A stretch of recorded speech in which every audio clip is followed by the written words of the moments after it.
கிறிஸ்தியேசுக்குள் மிகவும் பிரியமான சகோதர சகோதரிகளே, நம்முடைய பிதாவாக தேவரோட நாமத்தினாலும் அன்மை இரட்சகர் கர்த்தர் இயேசுவோட நாமத்தினாலும் அன்பையும் மற்றும் வாழ்த்துக்களை தெரிவித்துக் கொள்கிறேன். அன்பான சகோதர சகோதரிகளே, நாம் தொடர்ந்து பார்க்கிற இந்த ஒரு வெளிப்படுத்தின விசேஷத்தை தேவனுடைய பெரிய கிருபையினால நாம் தொடர்ச்சியா தியானிக்கலாம். ஸோ இந்த ஒரு வெளிப்படுத்தின விசேஷத்துல நம்ம கடந்த வாரத்திலிருந்து முத்திரைகள் 7 முத்திரைகள் குறித்தான தியானத்துக்குள்ளாக நாம் கடந்து வந்தோம்.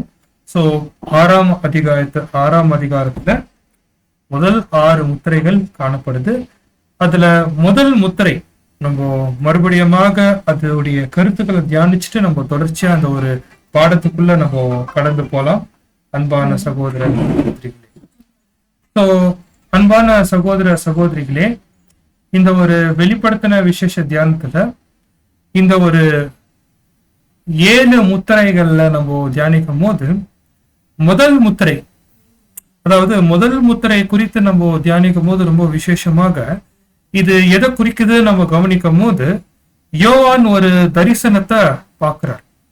அவர் காண்கிற அந்த தரிசனம் என்னன்னு பார்க்கும் போது அந்த ஒரு 7 முத்திரையில அன்பான சகோதர சகோதரிகளே, ஆட்டுக்குட்டியானவர் அவரு தகுதி பெற்றுக்கொண்டு அவர் என்ன பண்றாருன்னு கவனிக்கும் போது அவரு அந்த புஸ்தக சுருள சிங்காசனத்துல வீட்டிருக்கிறவருடைய கையில இருந்து அந்த புஸ்தக சுருள வாங்குறாரு.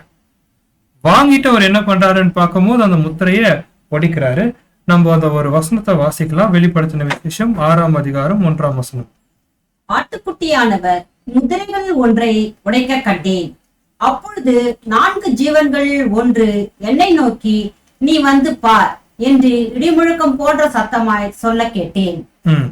சோ இப்போ நம்ம கவனிக்கும் போது என்னன்னு பார்க்கும்போது அந்த ஆட்டுக்குட்டி ஆனவர் அந்த ஒரு முத்திரைகளை ஒடிக்கும் போது இடிமுழக்க சத்தம் என்ன ஆச்சுன்னு பார்க்கும்போது அங்க உருவாச்சு. இடிமுழக்க சத்தம் அங்க உருவாகி அங்க என்ன நடக்குதுன்னு பார்க்கும்போது அந்த முத்திரைய அவர் ஒடிக்கிறார்.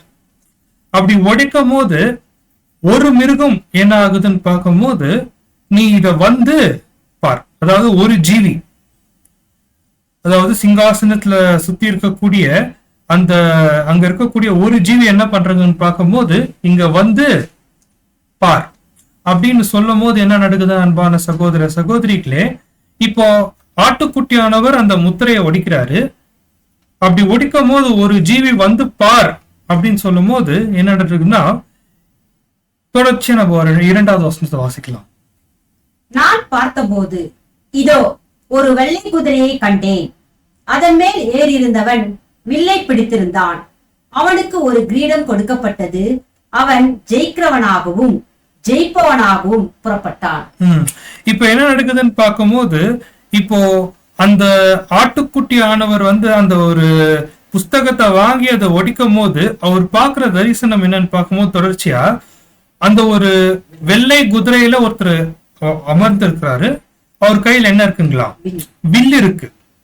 வெள்ளை குதிரை மேல ஒருத்தர் வீட்டு அது மேல உக்காந்துட்டு இருக்கிறாரு. அவர் கையில ஒரு வில் இருக்கு. அவருடைய தலையில என்ன இருக்குன்னா கிரீடம்.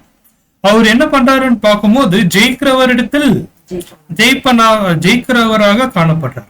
இதுதான் நம்ம முதல் முத்திரையில இருக்கக்கூடிய சத்தியங்களை கவனிக்கும் போது அந்த ஒரு ஆட்டுக்குட்டியானவர் யாருன்னா கர்த்தர் இயேசு தகுதி பெற்றுக்கொண்டு இந்த 7 சபை காலத்தோடைய ரகசியத்தை அவர் முத்திரை வடிவமாக அவர் என்ன பண்றாருன்னா உடைக்கிறார், பிரிக்கிறார். அப்படி பிரிச்சு பார்க்கும் போது ஒரு மாபெரும் சத்தியம் அங்க வெளியே வருது. அதுதான் இடி முழக்கத்து போல இருக்கக்கூடிய சத்தியம். இது என்னன்னு கவனிக்கும் போது அன்பான சகோதர சகோதரிகளே, இது ஒரு கான்ட்ரவர்ஷியல் ட்ரூத், அதாவது ஜனங்களை பிரித்தெடுக்கக்கூடிய சத்தியம். கவனிக்கும் போது அன்பான சகோதர சகோதரிகளே, இந்த மாதிரி சத்தியம் வெளிப்படும் போது என்னன்றதுதான் சிங்காசனத்துல சுத்தி இருக்கக்கூடிய ஒரு ஜீவி அவங்க என்ன சொல்றாங்கன்னா வந்து பாருன்னு யோவான் வகுப்பார்கிட்ட சொல்றாங்க. அப்படின்னா தேவனுடைய 4 குணலட்சணத்துல ஒரு குணலட்சணம் என்னன்னா, நீ வந்து முதல் சபை அதோடைய முத்திரை திறக்கும் போது என்னென்ன சத்தியங்கள் வெளிப்பட்டுச்சு என்று நீங்க வந்து பாருன்னு சொல்லும் போது யோவான் போய் பார்க்கிறார். அதாவது அப்போ யோவான்னா இப்ப யாருங்க? யோவான் வகுப்பார் வந்து பார்க்கும் போது என்ன நடக்குதுன்னா வெள்ளை குதிரை மேல இருக்கிறவர் கையில ஒரு அம்பை வச்சு நிற்கிறார், தலையில கிரீடம்.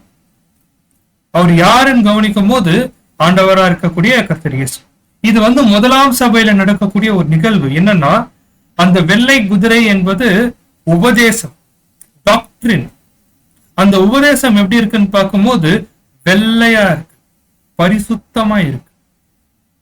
எந்த ஒரு கலப்படம் இல்லாத பரிசுத்தமா இருக்கக்கூடிய சத்தியத்துல யார் அதை செயல்பாட்டு கொண்டு வந்திருக்கிறாருன்னு பார்க்கும்போது கர்த்தர் இயேசு தான். அந்த வெள்ளை குதிரை மேல வீற்றிருக்கிற யாருன்னு பார்க்கும்போது கர்த்தர் இயேசு தான். கர்த்தர் இயேசு தான் என்ன பண்றாருன்னு பார்க்கும்போது அப்போஸ்தலர்களுக்கு அவர் என்ன பண்றாரு, பரிசுத்தமா இருக்கக்கூடிய சத்தியத்தை கொடுக்கிறார். அதுதான் நம்ம கவனிக்கும் போது அன்பான சகோதர சகோதரிகளே, அந்த 4 ஜீவிகளை ஒரு ஜீவி பார் சொன்ன ஜீவி யாருன்னு பார்க்கும்போது தேவனுடைய ஆவி, பரிசுத்த ஆவி, அவருடைய வல்லமை, தேவனுடைய வல்லமை. பெண்டெகோஸ்து தினம் அது ஊற்றப்பட்டு அப்போஸ்தலர்கள் என்ன பண்ணாங்க, அந்த ஊழியத்தை செஞ்சாங்க.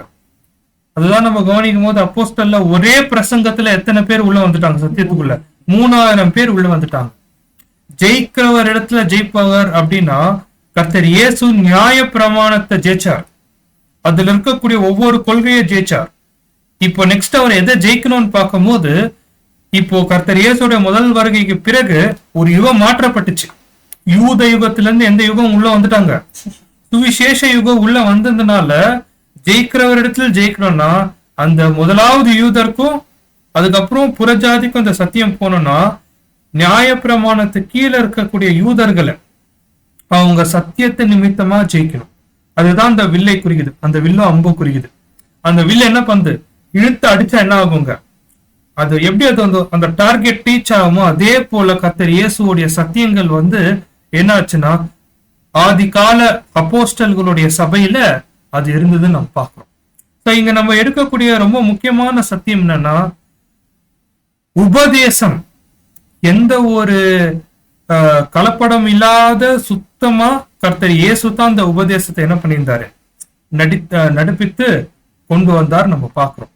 இதுக்கு இசைவா ஒரு ஊமை நம்ம கவனிக்கும் போது மத்தேயு 13ஆம் அதிகாரத்துல விதைப்பவன் பற்றியான ஊமை, விதைப்பவன் பற்றியான ஊமையை நம்ம கவனிக்கும் போது அன்பான சகோதர சகோதரிகளே, அந்த விதைப்பவன் பற்றியான ஊமையில நம்ம கவனிக்கும் போது அந்த விதை எதை குறிக்குதுன்னா தேவனுடைய வசனம். அந்த தேவனுடைய வசனத்தை இந்த பூமியில விதைக்கிறது யாரு, கர்த்தர் இயேசு தான். அந்த மாதிரி பரிசுத்தமா இருக்கக்கூடிய தேவனுடைய வசனத்தை கர்த்தர் இயேசு என்ன பண்ணாரு, அந்த ஒரு ஆதிகால சபையில அப்போஸ்தலர்கள் மூலியமாக அவர் என்ன பண்ணாருன்னா விதைச்சிருந்து நம்ம கவனிக்கிறோம். கர்த்தர் இயேசு மரித்து உயிர் தெழுந்தாலும் அந்த உபதேசம் யார் வழியாக வந்துச்சுன்னு பார்க்கும்போது கர்த்தர் இயேசு வழியா தான். அது சிறப்பா அது கொண்டு போனது யாருன்னு பார்க்கும்போது அப்போஸ்தலர்கள் தான். அப்படின்னா ஆதி கால சபையில சத்தியம் எதுவுமே என்ன ஆகல, கலப்படம் ஆகல. யாரோட பார்வையில இருந்துச்சுன்னா கர்த்தர் இயேசு, அவர் நியமிக்கப்பட்ட அப்போஸ்தலர்கள், இவங்களுடைய மேற்பார்வையில உண்மையான சத்தியம் எப்படி இருந்துச்சுன்னு பார்க்கும்போது எந்த ஒரு கலப்படம் இல்லாத பரிசுத்தமா இருந்தது நம்ம கவனிக்கிறோம் அன்பான சகோதர சகோதரிகளே. இதுதான் நம்ம அந்த ஒரு முதலாம் முத்திரையில நம்ம கவனிக்கிற ஒரு காரியம். 2வது முத்திரை வெளிப்படுத்தின விசேஷம் 6ஆம் அதிகாரம் 3ஆம் வசனம் வாசிக்கலாம். அவர் 2ஆம் முத்திரையை உடைத்த போது 2ஆம் ஜீவனானது நீ பார் என்று சொல்ல கேட்டேன். இப்போ 2ஆம் முத்திரையை ஒடிக்கும் போது 2வது ஜீவி என்ன சொல்றாங்கன்னு பார்க்கும்போது பாருங்க. அப்படின்னா நம்ம கவனிக்கும் போது சிங்காசனத்தை சுத்தி இருக்கக்கூடிய அந்த ஒரு எத்தனை ஜீவிகள் இருந்துச்சுன்னா 4 ஜீவிகள் இருந்துச்சு. அந்த 4 ஜீவிகள் இந்த 4 முத்திரையிலையும் காணப்படும். ஒவ்வொரு முத்திரையிலையும் ஒவ்வொரு ஜீவி அதோடைய குணலட்சணம் வெளியே காணப்படும். இப்ப முதல் ஜீவியோடைய கேரக்டர் அது சிங்கத்தை போல இருந்துச்சு. சிங்கம் தேவனுடைய வல்லமை, அந்த பரிசுத்த ஆவி தேவனுடைய வல்லமை எப்போ சபைக்குள்ள வந்துச்சோ அப்போஸ்தலர்கள் என்ன பண்ணாங்க, அந்த பரிசுத்த ஆவி பெற்றுக்கொண்டு தேவனுடைய ஆவியை பெற்றுக்கொண்டு அந்த ஊழியத்தை செஞ்சாங்க. இப்போ 2வது முத்திரையை ஒடிக்கும் போது இப்போ 2வது ஜீவி என்ன ஆகுது, அவங்க வெளியே சொல்றாங்க பாருங்க. இப்ப நம்ம என்ன கவனிக்கணும்னா யார் இந்த இரண்டாவது ஜீவி? இதுதான் நம்ம இந்த வெளிப்படுத்தின விசேஷத்துல கவனிக்கும் போது, அதுதான் இரண்டாவது முத்திரைய வந்து அவங்க ஒடிக்கும் போது அந்த ஜீவி வந்து யோவான் கிட்ட சொல்றாங்க, வந்து பார் அப்படின்னா. அப்போ யோவான் கிட்ட சொன்னா இப்ப யார்கிட்ட வந்து சொல்றாங்க? நம்ம கிட்ட வந்து சொல்றாங்க. யோவான் வகுப்பார் கிட்ட சொல்றாங்க, இரண்டாவது சபையில நடந்த ஒரு மிகப்பெரிய ரகசியத்தை நான் ஒடிக்கிற, நீங்க வந்து கவனிங்க, இதுக்குள்ள இருக்கிற சத்தியத்தை புரிஞ்சுக்கோங்க சொல்லும் போது, இப்ப இரண்டாவது சபை, ஃபர்ஸ்ட் எபேசுனா இரண்டாவது சிமர்னா சபையில நடந்த காரியத்தை நம்ம கவனிக்கும் போது, ரெண்டு காரியம் ரொம்ப முக்கியம். சிமர்னா சபையில ரெண்டு நிகழ்வு வந்து ரொம்ப ரொம்ப முக்கியமா நடந்துச்சு. அது ரெண்டு நிகழ்வுகள் என்னன்னு பார்க்கும்போது, மற்ற சபையை கவனிக்கலாம், இந்த இரண்டாவது சபை தான் ரொம்பவே துன்பப்பட்டு பாடுபட்டு மரணம் அடைஞ்ச சபை. சிமர்னா அப்படி சொன்னாலே கசப்பான ஒரு அனுபவம். அதே போல இங்க வாழ்ந்த பரிசுத்தவான்களும் அந்த அளவுக்கு பாடு மரணம் கஷ்டத்துக்குள்ள போனவங்க. சிமர்னா சபை, the Christian community was mercilessly persecuted by Romans. அதாவது ஈவு இரக்கம் இல்லாத ரோமர்கள்னால அதாவது கிறிஸ்தவர்களை கொலை செஞ்ச ஒரு காலம் தான் சிமர்னா சபை. இது ஒரு கோணம், ரோமர்கள்னால கொலை செய்யப்பட்டது முதல் கோணம். இரண்டாவது கோணம் என்னன்னு பார்க்கும்போது, கிறிஸ்தவர்களே தங்களை என்ன பண்ணிக்கினாங்க, பாடு உபத்திரத்துக்குள்ள அனுமதிச்சிட்டாங்க. அதாவது முதல் கோணம் நம்ம கவனிக்கும் போது ரோமர்கள்னால பிரச்சனை வந்துச்சு. இரண்டாவது கோணம் நம்ம பார்க்கும்போது கிறிஸ்தவர்கள் தங்களுக்கே அவங்க என்ன பண்ணிக்கினாங்க, பிரச்சனைய கொண்டு வந்துட்டாங்க. இப்ப நம்ம பார்க்கக்கூடிய முத்திரை வந்து யாருடைய பார்வையில பாக்குறோம்னா உண்மையான சபையில பாக்குறதுனால இப்ப இரண்டாவது கோணத்தை நம்ம அதிகமா தியானம் பண்றோம். அதாவது கர்த்தர் இயேசுவோடைய வியூல, கர்த்தர் இயேசுவோடைய பார்வையில வந்து சிமர்னா சபை வந்து அது எப்படி அந்த ஒரு 10 நாள் உபத்திரத்துல அவங்க வந்து கஷ்டப்பட்டாங்க, ரோமர்கள்னால துன்பப்படப்பட்டாங்க, இதெல்லாம் நம்ம பார்த்தோம். ஆனா முத்திரையில நம்ம என்ன பாக்குறோம்னா, உண்மையான கிறிஸ்தவர்கள் மத்தியில கிறிஸ்தவர்களே தங்களை என்ன பண்ணிக்கினாங்கன்னு பார்க்கும்போது ஒரு உபத்திரவத்துக்குள்ள பிரச்சனைக்குள்ள அவங்க கொண்டு போயிட்டாங்க. அது என்ன கவனிக்கும் போது அன்பான சகோதர சகோதரிகளே கவனிங்க, ரொம்ப முக்கியமான பாயிண்ட். அதாவது சபை வந்து இரண்டாவது சபை லிட்ரலா உண்மையாவே அவங்க வந்து பேகன் எம்பையர் அப்படின்னா அந்நிய ஜனங்க மத்தியில அவங்க மிக உபத்திரவத்துல பாடுபட்டு மறிச்சிருந்து உண்மைதான். அதுல உண்மையான பரிசுத்தவான்கள் அதிகமாகவே பாடுபட்டாங்க. ரோமர்கள் அவங்களுக்கு வந்து எப்படி இருந்தாங்கன்னு பார்க்கும்போது அவங்களை எதிர்த்து நின்னாங்க, இது உண்மை. அதை பார்க்கிலும் ஒரு மிகப்பெரிய நிகழ்வு என்ன நடந்துச்சுன்னு பார்க்கும்போது, அந்த சபைக்குள்ள இரண்டாவது வகுப்பு கிறிஸ்தவர்களே கிறிஸ்தவர்களை துன்புறுத்துறது தான் இரண்டாவது காரியம். அது என்னன்னா, சபைக்குள்ள ஒரு தீய இன்ஃபுளுன்ஸ், தீய ஆதிக்கம் உள்ள வந்துச்சு. அது என்னன்னா பதவியோடைய அதிகாரம், பதவியோடைய அதிகாரம். அதுதான் நம்ம கவனிக்கும் போது அன்பான சகோதர சகோதரிகளே, நம்ம இந்த ஒரு காரியத்தை நம்ம கவனிக்கும் போது அந்தி கிறிஸ்துவோடைய அமைப்பு, அந்த ஒரு அரேஞ்ச்மெண்ட் ரெண்டாவது சபையிலே அது என்ன ஆயிடுச்சுன்னு பார்க்கும்போது பெரிய அளவுல உள்ள வந்துருச்சு. இதுதான் நம்ம கவனிக்கும் போது அந்த பிஷப் மார்களுடைய அந்த ஒரு ஆதிக்கம், இதெல்லாம் வந்து கான்ஸ்டன்டைன் மூன்றாவது சபை துவக்கும் போது அது கான்ஸ்டன்டைனுடைய அந்த ஒரு இரண்டாவது சபையோட முடிவுல கான்ஸ்டன்டைன் ஒரு அதிகாரத்துக்கு வந்துட்டு பிறகு என்ன நடக்குதுன்னா முழுமையா அந்த அந்தி கிறிஸ்து அமைப்பு என்ன ஆயிடுச்சு, உள்ள வந்துடுச்சு. அப்படின்னா இந்த சிமர்னா சபையில நம்ம கவனிக்கும் போது அப்போஸ்தலன் பவுல் இத குறித்து சொல்லும் போது அவருடைய நாட்களே அவர் சொல்றாரு, முதலாம் சபைக்குள்ளேயே சொல்லிடுறாரு. என்னன்னா 2 தெசலோனிக்கேயர் 2ஆம் அதிகாரம் 7ஆம் வசனம், 2 தெசலோனிக்கேயர் 2ஆம் அதிகாரம் 7ஆம் வசனம். அக்கிரமத்தின் ரகசியம் இப்பொழுதே கிரியை செய்கிறது, ஆனாலும் தடை செய்கிறவன் நடுவிலிருந்து நீக்கப்படும் முன்னே அது வெளிப்படாது. பாருங்க, அந்த அக்கிரமத்தின் ரகசியம் இப்பவே என்ன ஆயிடுச்சு, உருவாயிடுச்சுன்னு எப்ப சொல்றாரு, எபேசு சபை காலத்திலே சொல்றாரு. ஆனா அது ஃபுல் பிளெஜ்டா மூன்றாவது சபையில உருவாக்குனாலும், ஆனா அதோடைய ஆரம்ப நிலை, அதோடைய ஐராக்கின்னு சொல்றாங்க பாத்தீங்களா, அதோடைய படிநிலைகள் வந்து 2வது சபையில என்ன ஆயிடுச்சு, பெரிய அளவுல உருவாயிடுச்சு. இந்த இடத்துல ரோமர்கள் வந்து அவங்க சபையை துன்புறுத்தினாலும் 2வது வந்து சபைக்குள்ளவே வந்து அதிகாரம் செலுத்தி கொண்டு சில பேர் அந்தி கிறிஸ்துவோடைய ஆவிக்குள்ள வந்துட்டாங்க பாத்தீங்களா. இது இன்னமும் சபை மக்களுக்கு என்ன ஆயிடுச்சுன்னு பார்க்கும்போது ஒரு மிகப்பெரிய உபத்திரவமா மாறிடுச்சு. அன்பான சகோதர சகோதரிகளே, இந்த ஒரு காலத்தை வந்து நம்ம கவனிக்கும் போது அன்பான சகோதர சகோதரிகளே, மத்தேயு 13ஆம் அதிகாரத்துல வரக்கூடிய 2வது ஊமை தான் நம்மளுக்கு சப்போர்ட் பண்ணுது. என்ன ஊமை? முதல் ஊமை என்னன்னு நம்ம கவனிக்கும் போது விதைப்பவன் பற்றியான ஊமை. 2வது ஊமை கோதுமை மற்றும் கலை. அதாவது உண்மையான கோதுமை மத்தியில என்ன உருவாகிச்சு, கலை உருவாகிச்சு. எப்படி கலை உருவாச்சுன்னு பார்க்கும்போது பிசாசானவன் வந்து என்ன பண்ணிட்டாரு, விதைச்சிட்டாருன்னு சொல்லும் போது அந்த அக்கிரமத்தின் ரகசியம், அந்த அந்தி கிறிஸ்து அமைப்பு எப்படி வந்துச்சுன்னா, பிசாசானவன் உண்மையான கோதுமை மத்தியில கலைகள் என்ன பண்ணிட்டாரு. இதுதான் நம்ம ஆங்கிலத்துல ஒரு வார்த்தை சொல்லுவோம், அப்போஸ்டேட்ஸ். அப்போஸ்டேட்ஸ் அப்படின்னா விசுவாச துரோகம். விசுவாச துரோகம் முன்னாடி நேரிடணும், அப்பதான் கேட்டின் மனுஷன் என்ன ஆவான், வெளி வருவான். அந்த விசுவாச துரோகம் என்ன ஆகுதுன்னு பார்க்கும்போது உண்மையான சபைக்குள்ள உண்மையான சத்தியம் இருக்க இடத்துல என்ன ஆயிடுச்சுன்னு பார்க்கும்போது அதிகாரம், அந்த ஒரு டிவைன் அரேஞ்ச்மெண்ட், தேவன் ஏற்படுத்தி வைத்த அந்த தெய்வீக ஒழுங்குமுறை உடையது. இங்க ஒரு விசுவாச துரோகம் உள்ள வருது. இந்த சூழல்ல உண்மையான சபையோட நிலை எப்படி இருந்துச்சுன்னா, வெளிப்படுத்தின விசேஷம் 12ஆம் அதிகாரம் 4ஆம் வசனம், ரெவலேஷன் 12:4. அதன் வாள் வானத்தின் நட்சத்திரங்கள் 3 ஒரு பங்கை இழந்து அவைகளை பூமியில் விழத் தள்ளிற்று.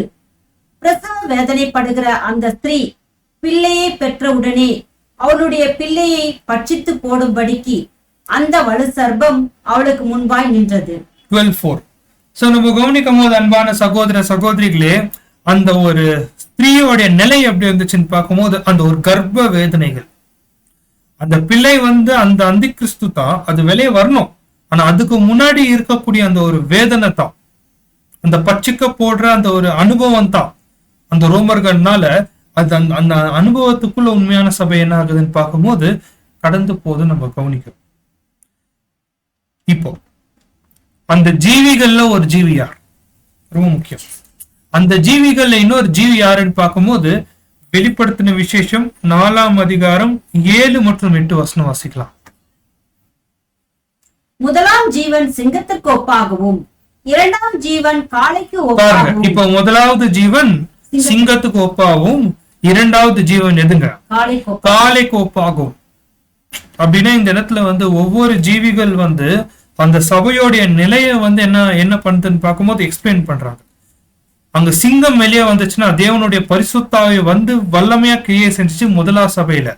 இப்ப 2வது சபையில காளை வந்திருக்குன்னா, காளை எதை குறிக்குதுன்னா நீதி, தேவனுடைய நீதி வந்து 2வது முத்திரையை திறக்கும் போது அந்த நீதி என்ன சொல்லுதுன்னா, அங்க நீதி இல்லாம அக்கிரமத்தோடைய ரகசியம் கிரியை செய்து அங்க நடக்கக்கூடிய எல்லா காரியமும் அக்கிரமமா இருக்கு. உண்மையான சபை மத்தியில அக்கிரமமா அவங்க என்ன பண்றாங்கன்னு பார்க்கும்போது கிரியைகள் செய்றாங்க. இத நீங்க வந்து பாருங்க, யோவான் வகுப்பார்களே, இப்ப இருக்கக்கூடிய பாதங்கங்களை வந்து பாருங்க. ஆதி கால சபையில அநீதியா நடக்கக்கூடிய ஜனங்களை வந்து பாருங்க. அப்படின்னா ஆதி காலத்துல நடந்தா இப்போ என்ன ஆகும், நடக்கும். History will repeat. ஆனா ஹிஸ்டரிய நம்ம எதுக்கு படிக்கணும்னா, நடந்த தவறுகளை செய்யக்கூடாதுன்னு தான். அன்பான சகோதர சகோதரிகளே, வந்து பாருங்க அப்படின்னு சொல்லும் போது அங்க என்ன நடக்குதுன்னா, ஒரு வேதனையோ ஒரு மிகப்பெரிய கலக்கமோ உண்மையான சபையில அங்க உருவாகுது. இதுதான் 2வது முத்திரை ஒடிக்கும் போது அங்க இருந்த பரிசுத்தவான்களுக்கு நடந்த நிகழ்வு. சபையை என்ன பண்றாங்க, துன்பப்படுத்துறாங்க. உண்மையானவர்கள் மத்தியில இந்த கலைகள் என்ன பண்றாங்க, கஷ்டப்படுத்துறாங்க.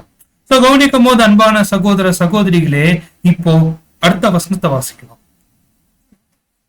அப்பொழுது சிவப்பான வேறொரு குதிரை புறப்பட்டது.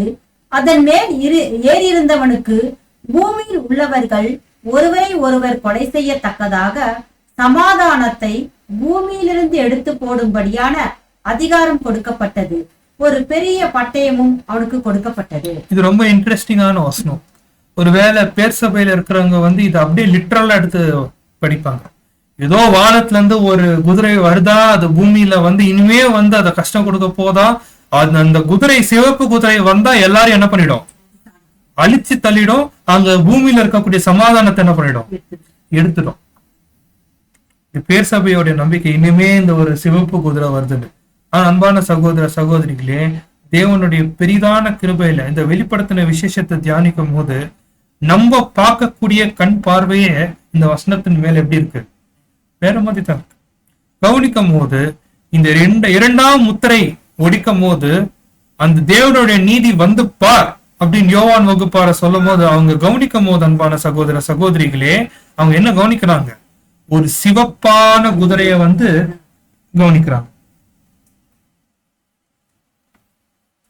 அந்த சிவப்பான குதிரையை அவங்க கவனிக்கும் போது என்ன நடக்குதுன்னா, அது கையில என்ன இருக்குங்களா, வசனம் வாசிக்கலாம். அப்பொழுது சிவப்பான வேறொரு குதிரையை புறப்பட்டது.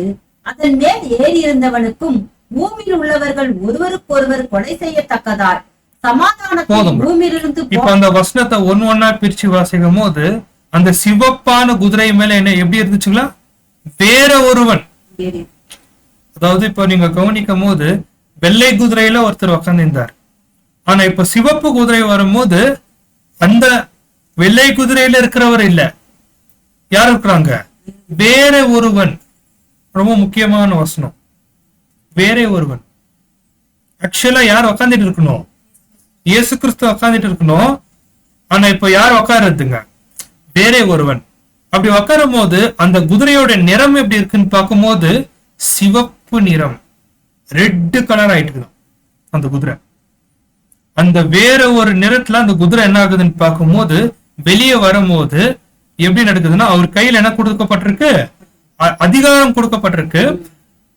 அந்த குதிரையில இருந்து வரவர் என்ன பண்றாருன்னா, பூமியில இருக்கக்கூடிய சமாதானத்தை எடுத்துட்டு ஒருத்தர் இன்னொருத்தரை கொலை பண்ணுவாரு. கையில என்ன இருக்குங்க, பட்டயம் இருக்கு. கிரேட் ஸ்வாட், கிரேட் ஸ்வாட், பெரிதான பட்டயம் இருக்கு. இப்ப இந்த ஒரு காரியத்தை கவனிக்கும் போது அன்பான சகோதர சகோதரிகளே, வெளிப்படுத்தின விசேஷத்துல வந்த 4 குதிரையும், இந்த 4 முத்திரையில வரக்கூடிய 4 குதிரையும் எதை குறிக்குதுன்னு பார்க்கும்போது உபதேசத்தை தான் குறிக்குது, டாக்டரினை தான் குறிக்குது. ஆனா முதல் வந்த குதிரை வந்து வெள்ளேர்னு இருந்துச்சு, எந்த ஒரு கலப்படமும் இல்லை. ஆனா இப்ப இரண்டாவது வரக்கூடிய குதிரை வந்து கலர் என்ன ஆயிடுச்சு, சிவப்பா மாறிடுச்சு, ரெட். ஏசாயா 1:18 நம்ம வாசிக்கிறோம் இல்லைங்களா, பாவம் சிவப்பாயிட்டு இருக்கும், ரெட் கலர்ல ஆயிட்டு இருக்கும். அப்படின்னா என்ன அர்த்தம்னா, உபதேசத்துல என்ன ஆயிட்டு இருக்கு, பாவம் கலந்துட்டு இருக்கு, ஒழுக்க ரீதியா பிரச்சனை ஆயிட்டு இருக்கு, டாக்டரினல் மிஸ்டேக் ஆயிட்டு இருக்கு. அதனாலதான் மிருகம் இந்த ஒரு குதிரை எந்த கலர்ல ஆயிட்டு இருக்குதுன்னு பார்க்கும்போது சிவப்பா.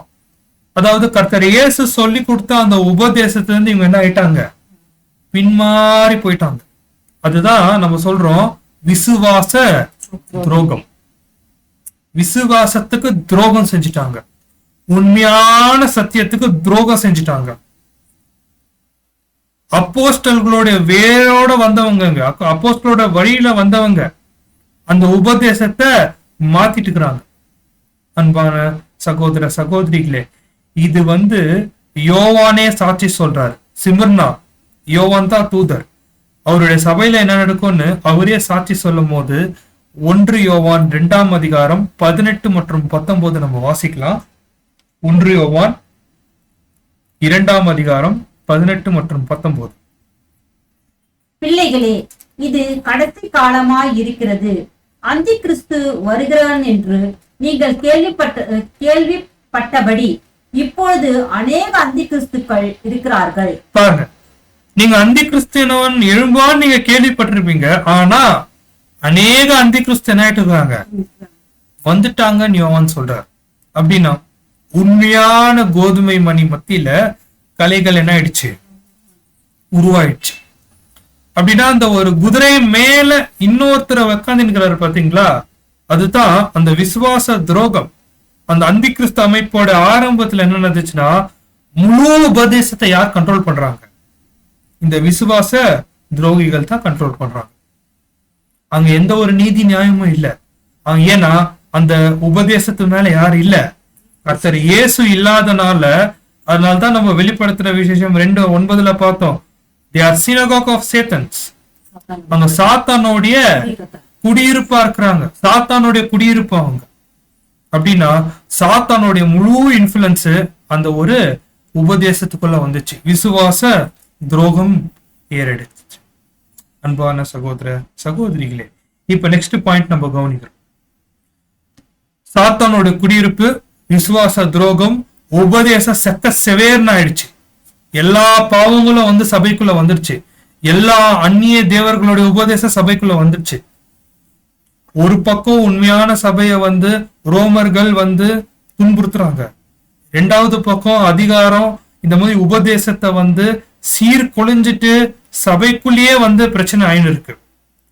இந்த மாதிரி ஒரு கசப்பான சூழல்ல தான் யார் இருந்ததுன்னு பார்க்கும்போது, அன்பான சகோதர சகோதரிகளே, சிமர்னா சபையில இருக்கக்கூடிய பரிசுத்தவான்கள் இருந்தாங்க. இதுதான் வந்து யார பார்க்க சொல்றாரு? யோவான் வகுப்பார வந்து கவனிங்கன்னு சொல்றாரு. இப்படி கவனிக்கக்கூடிய யோவான் வகுப்பாரு வசனத்தை நம்ம கவனிக்கும் போது, அவருக்கு அந்த ஒரு அதிகாரம் கொடுக்கும் போது பூமியில இருந்து என்ன எடுக்க சொல்றாங்க? சமாதானத்தை எடுக்க சொல்றாங்க. பூமியில இருந்து சமாதானம் எடுக்க சொல்றாங்கன்னா, வெளிப்படுத்தின விசேஷத்துல பூமின்னு என்னங்க? ஒரு அமைப்பு, ஒரு சோஷியல் ஆர்டர். அங்கத்துல இருந்து சமாதானம் வெளியே எடுன்னு சொன்னா இது என்ன அர்த்தம்னு பார்க்கும்போது, இந்த மாதிரி அந்தி கிறிஸ்து அமைப்பு உண்மையான சபைக்குள்ள போகும் போது ஒரு விஷயம் என்ன போகும்னு பார்க்கும்போது, சமாதானம் வெளியே போயிடும். பாயிண்ட் கொஞ்சம் கஷ்டம்தான், புரிஞ்சிக்க முயற்சி பண்ணலாம். எப்படி சமாதானம் போகுது? எப்படி சமாதானம் போகுதுன்னா, ஆதாம் வந்து பாவம் செய்யறதுக்கு முன்னாடி தேவனோட இளைப்பார்ந்தார், தேவனோட சஞ்சரிச்சார். எந்த கசப்போ தீமையோ அவர்கிட்ட இல்ல. எப்போ கீழ்ப்படியாம ஆதாம் போனாரோ, தேவன் ஃபர்ஸ்ட் ஆதாம் கிட்ட எடுத்து வந்து அந்த தேவ சமாதானத்தை எடுத்துட்டார். அதே தான் சிவனா சபையும் ஆச்சு. ஆனா இந்த இடத்துல வந்து யாருக்கு சமாதானம் எடுத்துட்டார்னா, உண்மையான சபையில இருக்கக்கூடிய பரிசுத்தவான்கள் சமாதானம் எடுக்கல. அவங்கள வந்து துன்புறுத்தினாங்க பாத்தீங்களா, அதிகாரத்தை பெற்றுக்கொண்டாங்க பாத்தீங்களா, அவங்க கிட்ட இருந்து என்ன பண்ணிட்டாரு? சமாதானத்தை எடுத்துட்டார். அதுதான் நம்மளோட தேவன். நீங்க பதவி, அந்த ஒரு கஷ்டம், அந்த அந்த ஒரு என்ன சொல்றது, அந்த பதவி, அந்த ஒரு ஸ்தானத்துக்கு தானே விரும்புறீங்க. ஸ்தானத்தை கொடுத்துட்டு சமாதானத்தை என்ன பண்ணிடுறாரு? எடுத்துட்டார். வசனம் சொல்லுதுன்னா அவங்களுடைய வாழ்க்கை அப்படித்தான் இருந்திருக்கும். அப்படின்னா அந்த மாதிரி அவங்க சமாதானம் எடுத்துட்டு பிறகு அவங்களுடைய நிலை எப்படி இருந்துச்சுன்னா, ஒருத்தர் இன்னொருத்தர் என்ன பண்ணாங்க? கொலை பண்ணாங்கன்னா இங்க என்ன அர்த்தம்? இது கொலை பண்ணாங்கன்னா என்ன அர்த்தங்க? அதாவது என்னன்னா, அவங்களுடைய ஸ்தானத்தை வந்து தக்க வச்சுக்கிறதுக்காக மத்தவங்கள, மத்த பரிசுத்தவான்களை இங்க என்ன பண்ணிருக்காங்கன்னு பார்க்கும்போது கொலை செஞ்சுட்டு இருக்கிறாங்க. அந்த மாதிரி வந்து ஒரு உபத்திரத்துக்குள்ள போகும்போது உண்மையான பரிசுத்தவான்கள் என்ன பண்ணிருக்கிறாங்க? கொலை செஞ்சிருக்கிறாங்க. இதுல முக்கியமான பங்கு யாருக்குன்னு பார்க்கும்போது, அங்க வழி நடத்தக்கூடிய லீடர்ஸ் தான். அங்க கிறிஸ்துவ லீடர்ஸ், அங்க இருக்கக்கூடிய சபை நடத்தக்கூடிய லீடர்ஸ் தான் மிக முக்கியமான பங்கு. அவங்க வந்து என்ன பண்ணிட்டாங்கன்னு பார்க்கும்போது, இந்த உலகத்தின் ராஜ்யத்தோடைய பேச்சு கேட்டுட்டு உண்மையான சபையை என்ன பண்ணிருக்கிறாங்கன்னா துன்புறுத்தி இருக்கிறாங்க. அன்பான சகோதர சகோதரிகளே, இதுதான் நம்ம கவனிக்கும் போது, அந்த ஒரு வெளிப்படுத்தின விசேஷத்துல நம்ம கவனிக்கும் போது தேவன் வந்து என்ன பண்றாருன்னா அந்த சமாதானத்தை எடுக்கிறாரு பாத்தீங்களா. அந்த சமாதானத்தை எடுத்து என்ன பண்ணிடுறாருன்னா சாத்தானுடைய உபதேசத்தை கொடுத்துடுறாரு. இது எவ்வளவு பெரிய பயங்கரமான விஷயம். சாத்தானுடைய உபதேசத்தை கொடுத்துட்டாலே அங்க என்ன ஆயிடும்? சமாதானம் இல்லாத ஒரு சூழலுக்குள்ளதான் அங்க போயிட்டாங்க. அதனாலதான் அந்த குதிரை எப்படி இருக்கு? சக்க செவேர்னு இருக்கு. உண்மையான உபதேசத்துக்கு மத்தியில, உண்மையான டாக்டரின் மத்தியில பொய் எண்ணிக்கமே நிக்காது. அவங்க சமாதானம் இல்லாத ஒரு சூழலத்தான் இருப்பாங்க. அன்பான சகோதர சகோதரிகளே. சோ இதுதான் நம்ம கவனிக்கும் போது இந்த ரெவலேஷன்ல ரொம்ப முக்கியமான பாயிண்ட்.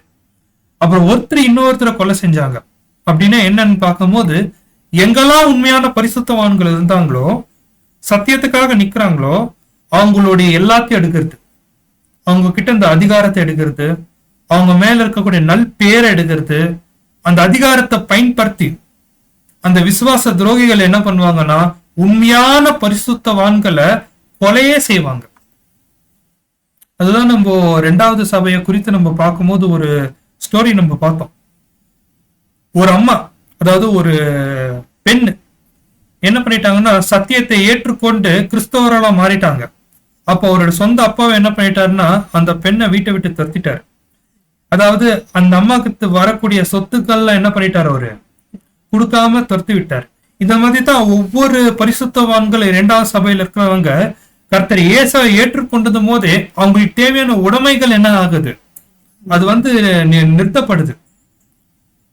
ஒருவேளை அவங்க ரொம்ப ரெஸ்பெக்ட்ஃபுல்லான ஒரு வேலையில இருந்தாங்களா, வேலையில இருந்து எடுக்கிறது, இல்ல அவங்களுக்கான சொத்துக்கள் இவங்க கொடுக்காத போறது, இந்த மாதிரி நிறைய துன்பங்கள் மத்தியில தான் பரிசுத்தவான்கள் என்ன ஆனாங்கன்னு பார்க்கும்போது அங்கத்தான் அவங்க வெண்மையானாங்க.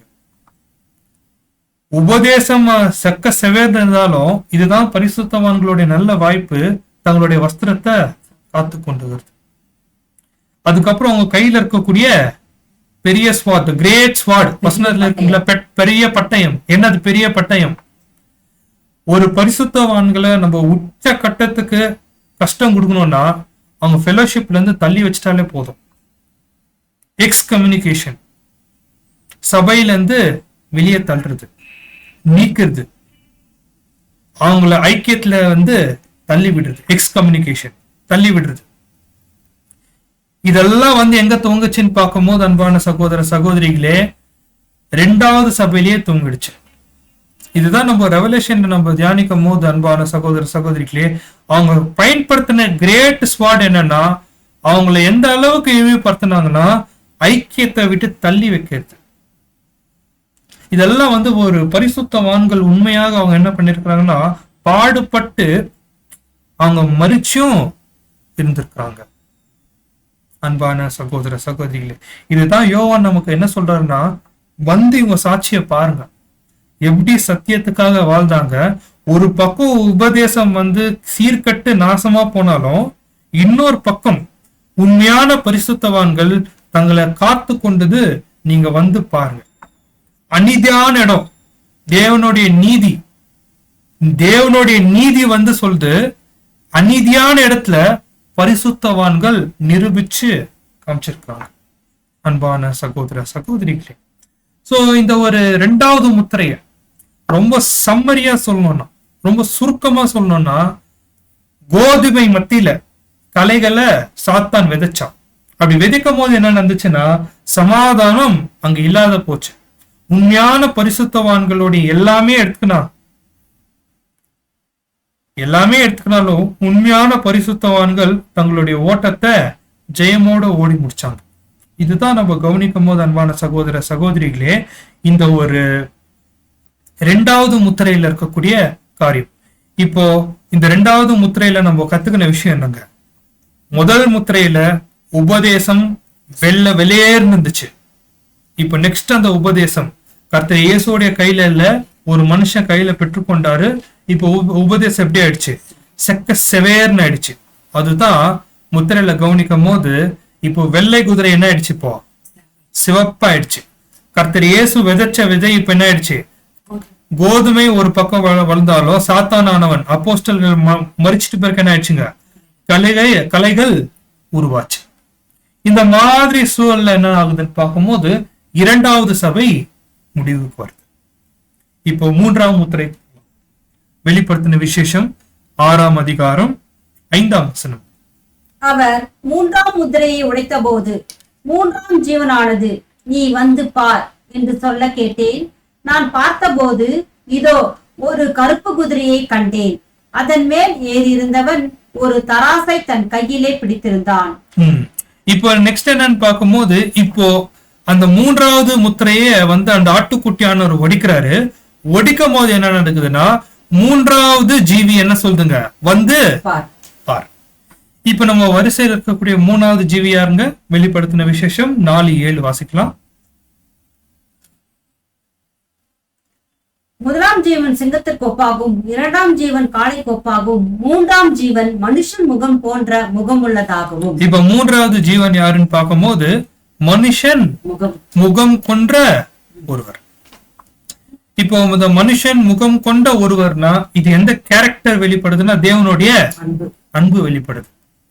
ஆனா அன்பான சகோதர சகோதரிகளே, இப்ப நம்ம கொஞ்சம் கவனிக்கணும்.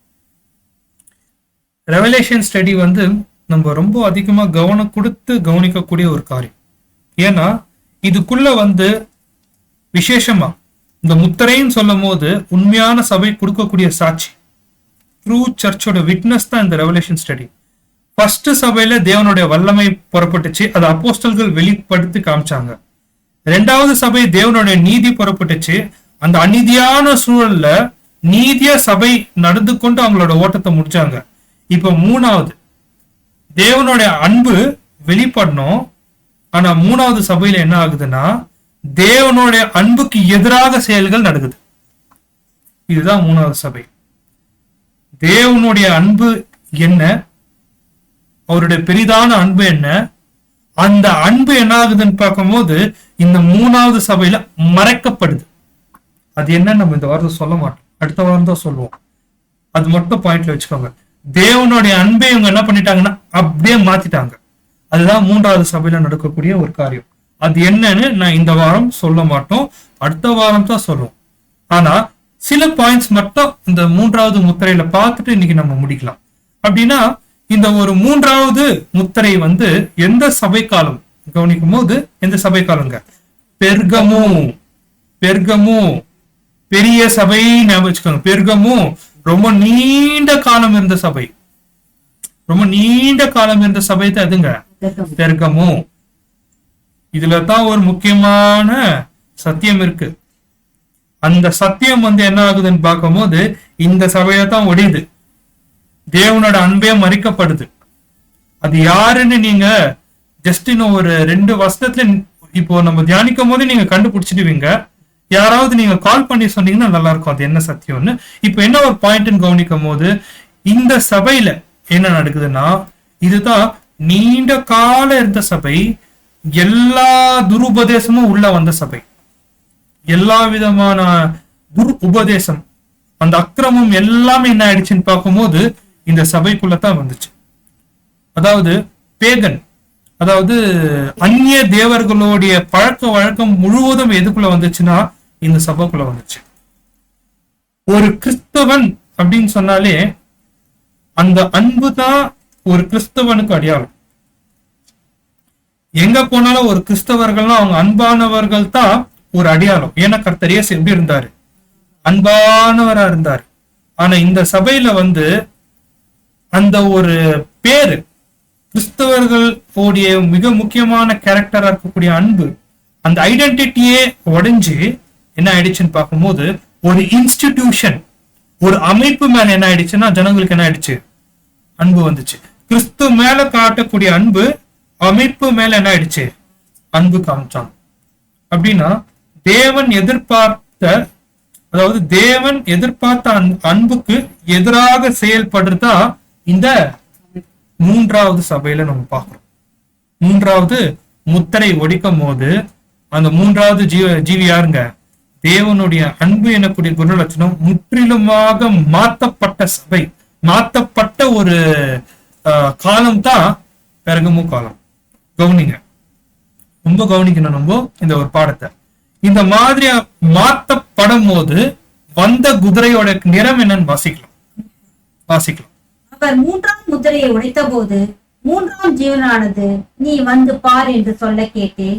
நான் பார்த்தபோது இதோ ஒரு கருப்பு குதிரையை கண்டேன். பாருங்க, ஒரு கருப்பு குதிரையை கண்டேன். இப்ப என்ன ஆயிடுச்சு? குதிரை வெள்ளையா இருந்து சிவப்பா மாறிச்சு. சிவப்புல இருந்து இப்ப என்ன ஆயிடுச்சு? முற்றிலுமா கருப்பாயிடுச்சு.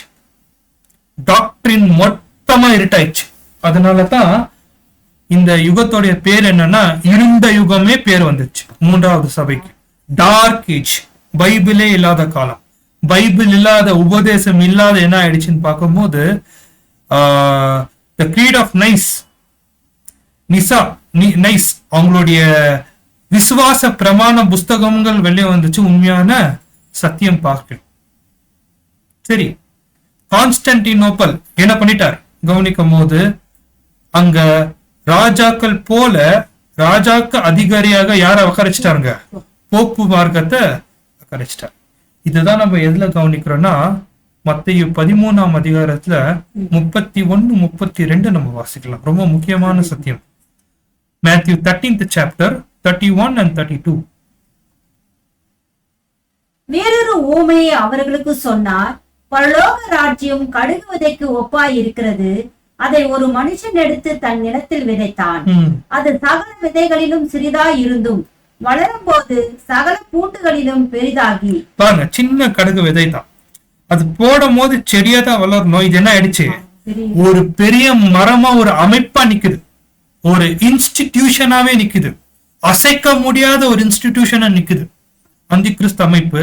அதுக்குள்ள என்ன வருதுங்களா, பறவைகள் அதன் கிளைகளில் வந்து, ஆகாயத்தில் பறவைகள் அது கிளைகள் வந்துனா அசுத்தமான எல்லா விதமான உபதேசங்களும் எங்க வந்துடுச்சு, உண்மையான சபைக்குள்ள வந்துருச்சு. இப்போ கர்த்தர் எதிர்பார்த்த கடுகு விதை போல சபை இல்லை, இப்போ அது ஒரு பெரிய அமைப்பா நிக்குது. அப்படி பெரிய அமைப்பா நிக்கும் போது அந்த உபதேசம் எப்படி ஆயிடுச்சுன்னா கருப்பா ஆயிடுச்சு. முற்றிலுமா எல்லா விதமான ராங் டாக்டரின், எல்லா விதமான அசுத்தமான உபதேசம் உள்ள வந்துச்சு. இப்போ அந்த தேவனுடைய குணலட்சணமா இருக்கக்கூடிய அன்பு வந்து பாருங்க, ஒரு கிறிஸ்தவனுக்கு தேவையான அன்பின் எனக்கூடிய ஒரு குணலட்சணம் இல்லாம அதிகாரத்தோடைய உச்சகட்டத்தை பாருங்கன்னு வந்து யோவானுக்கு யார் காமிக்கிறதுங்க, தேவனுடைய குணலட்சணமா இருக்கக்கூடிய கவனிக்கும் போது அன்பான சகோதர சகோதரிகளே, புவர், வெரி புவர் இன் டாக்டரின், உபதேசம் உச்சக்கட்ட கருப்பாயிடுச்சு. இதுக்கு மேல வார்த்தை இல்லை. அந்த அளவுக்கு உபதேசம் கருப்பாயிட்டதுனால இதோடைய கேரக்டர் கவனிக்கும் போது எப்பவுமே கருப்பு வந்து அது மேல லைட் பட்டுச்சுன்னா, ஒளி பட்டுச்சுன்னா அது வந்து பிரதிபலிக்காது, மாறாக அது என்ன பண்ணிக்கும், அது உள்வாங்கிக்கும். அதே போலதான் கர்த்தர் இயேசுவோடைய உபதேசம் சத்தியங்கள் எதுவுமே வந்து என்ன ஆகல, அங்க வரல. மாறாக என்ன ஆகுதுன்னா சத்தியம் இருக்கிற மாதிரி இருக்கும், ஆனா பிரதிபலிக்கிறது எல்லாமே என்னதான், பொய் தான். எல்லாமே மேனிபுலேட்டட் டாக்டரின், தாறுமாறா இருக்கக்கூடிய உபதேசம். அதனாலதான் அந்த யுகமே வந்து எந்த யுகம் சொல்றாங்க, இருண்ட யுகம். இப்ப அந்த கருப்பு குதிரை மேல உக்காந்து நிற்கிறது யாரு கவனிக்கும் போது போப்பு மார்க்கம், பாப்பசி, பாண்டபிக்ஸ் மேக்சிமஸ். பாண்டபிக்ஸ் மேக்சிமஸ்னா சீஃப் ரிலிஜியஸ் லீடர், ரூலர், ஒரு மதத்துக்கே தலைவர் எனக்கூடிய ஒரு பேர்ல என்ன ஆயிடுச்சுன்னு பார்க்கும் போது அந்த கருப்பு குதிரை மேல யார் உக்காந்துட்டு இருக்குதுன்னா பாப்பசி, போப்பு மார்க்கம். விசுவாச துரோகத்தின் உச்சகட்டம்.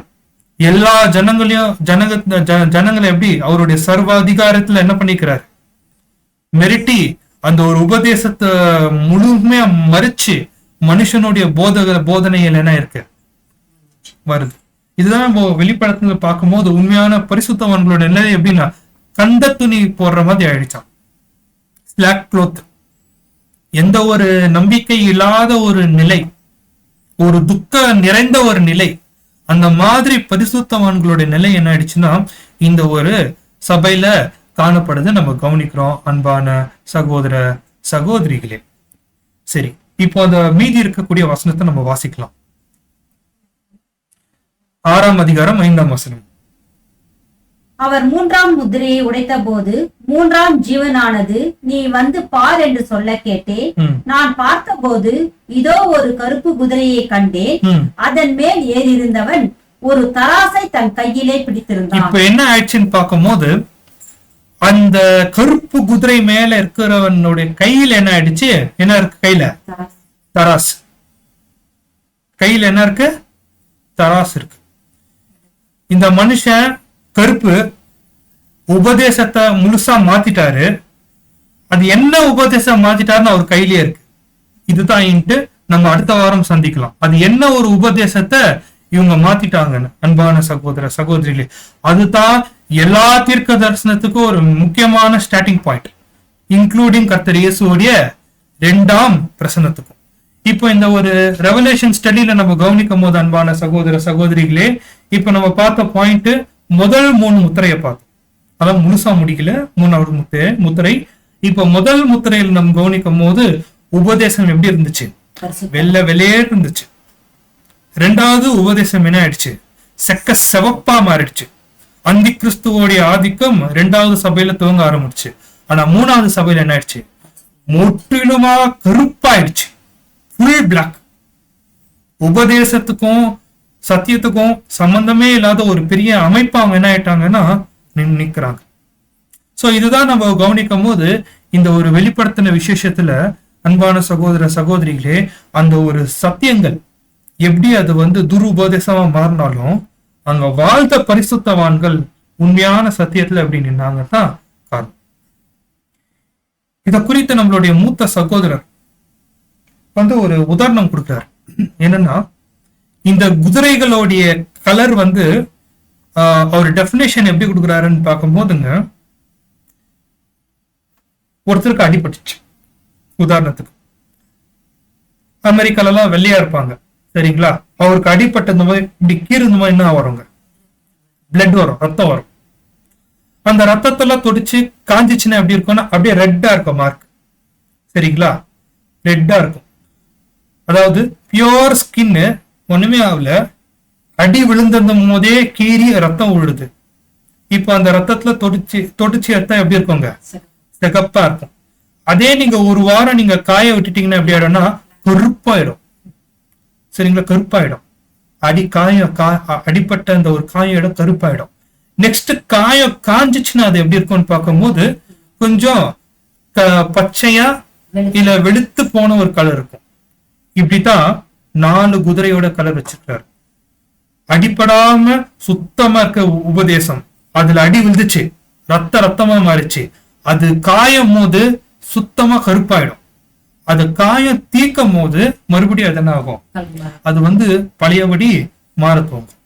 இதைதான் நம்ம கவனிக்கும் போது அன்பான சகோதர சகோதரிகளே, ஏன் இந்த வெவ்வேறு கலர் இருக்கக்கூடிய குதிரைய அவர் மென்ஷன் பண்ணாங்கன்னு ஒரு சின்ன ஒரு ஆராய்ச்சி, அவ்வளவுதான். சோ தொடர்ந்து இந்த ஒரு வெளிப்படுத்தின விசேஷத்துக்காக உங்களோட தனிப்பட்ட ஜெபத்துல ஞாபகம் வச்சுக்குமாறு தாழ்மையை கேட்டுக்கொள்கிறேன். அன்பான சகோதர சகோதரிகளே, மறக்க வேண்டாம், கையில ஒரு என்ன இருக்குங்க, அந்த ஒரு தராசு இருக்கு.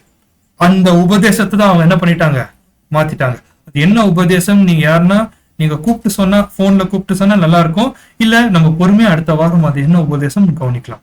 தேவன் தாமே ஆசீர்வதிப்பாராக. பொறுமையோட கேட்ட அன்புக்குரிய சகோதர சகோதரிகளுக்கு கிறிஸ்து இயேசுக்குள்ளாக என்னுடைய அன்பின் வாழ்த்துக்களை தெரிவித்துக் கொள்கிறேன். ஆமென்.